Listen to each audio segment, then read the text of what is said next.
Teachers, what was the most mind-blowing way you've seen a student cheat? A girl had vibrating underwear. My algebra class had some important exams and they knew nothing. It wasn't advanced, so most of the kids and they were simply taking it just to get the credits. The test was going to be on multiple variable equations. There was one girl in my class that I found rather unique. Her name was Sky. She was more on the popular side. I knew she was a bright student, but she would often be looking off and talking to the boys that sat next to her as she twirled her hair. I would later find out that Sky wasn't just smart. She was a genius. Sky had a friend in another period that would take the test before her. Her friend secretly copied the test answers down while taking the test in my period, and saved them.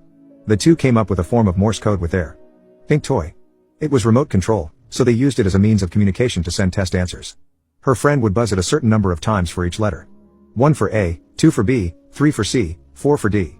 Sky had a button in her pen that, if she were to click the pen, it would send a message to her friend that she was ready for the next answer. At first, I hadn't noticed anything. But towards the second half of the test, I heard a faint whimper from her. Me and a couple other kids looked at her, but her body language wasn't suspicious. At the end of the test, I ended up putting lots of answers as D. This meant there would be 4 buzzes for each answer. Sky ended up letting out another whimper, but much louder. I looked over, and I could see her legs were shaking. I was beginning to get concerned, so I walked over to her, and she tried to act casual.